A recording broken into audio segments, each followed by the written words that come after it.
range, Western Kentucky Parkway, and points off to the north. Let's go back up to the storm that's closer to Bullitt County, skirting the Jefferson Bullitt County line. Let's go over to the super Outbreak radar.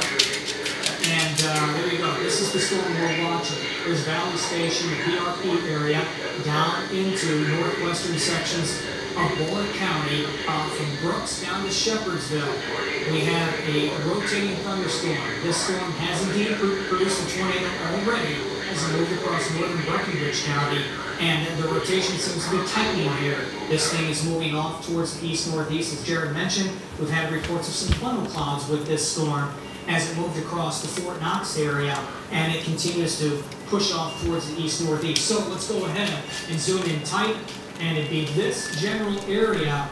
You can see very close to Shepherdsville right now, Gap and Knob, where we've got a developing hook echo, some of that precipitation wrapping around the rotating part of the storm, which typically happens with tornadic thunderstorms. Jared, if you would, put a couple of those streets on for us coming out of the Shepherdsville area. This is where the threat is quite high in this location as well for damaging straight line winds and even a possible quick tornado spin up, and certainly funnel clouds. State Highway 44, State Highway 61, State Highway 1020, also State Highway 44 as you go west of Shepherdsville. So it's this area. National Weather Service is actually reporting a tornado by the Fort Knox area a few moments ago, so it's that so. And we've got a new tornado warning that is now coming out. Let's go over to the Doppler network. I want to quickly paint on the warnings because this warning will include parts of Metro Louisville as it is heading northeast, where they're going to go ahead and issue a tornado warning for parts of the southeastern metropolitan area. And you can see, Jay, about the southeast half of Louisville now is underneath a tornado warning as this storm passes off toward the east Bullitt County and southern Jefferson County along the Gene Snyder Point southward. You are underneath a new tornado warning that goes until 4:45, exactly because of that report of a funnel cloud and a tornado touchdown they saw near West Point. All right, so back over to Super Doppler radar. There's the new warning. Northern portions of Bullitt County, southeastern Jefferson County, parts of the metro.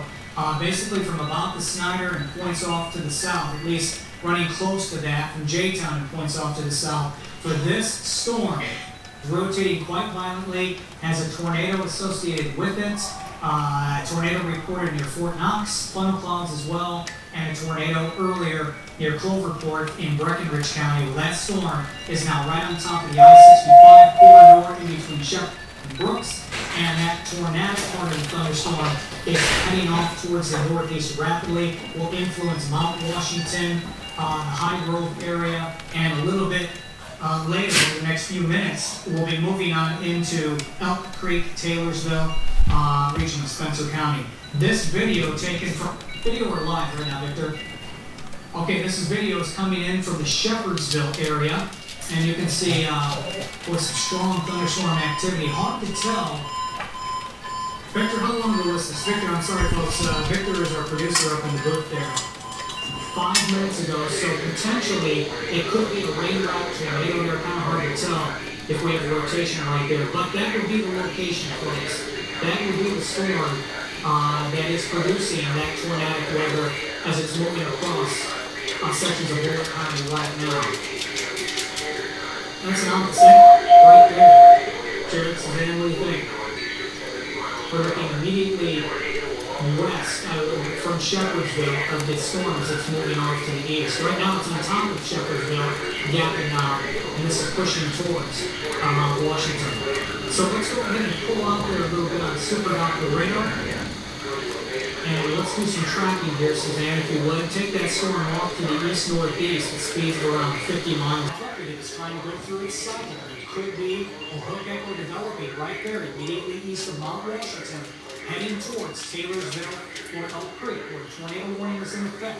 In this region, get into that basement, get into that tornado warning shelter area for the next several minutes until this storm has passed on by, because it is a violent-looking storm capable of producing tornadoes, funnel clouds, and some large hail. Crenshaw, Elk Creek, Taylorsville, over the next couple minutes to as much as 10 minutes out for Taylorsville, Yoder, and Normandy over the next 11 to 12 minutes or so. Additional heavy storms farther off to the west-southwest, cruising their way across Shepherdsville, And as we pull out and take a look at all of the viewing area, you can see some pretty big storms bearing down on E-Town as well. Jared, if you would, sir, can we zoom in on the E-Town area, Hardin County? This is the storm that cruised its way across Grayson County and did produce some hail, did produce some pretty high winds. And also, guys, correct me if I'm wrong, but we had reports of thunder clouds across Grayson County. Is that true?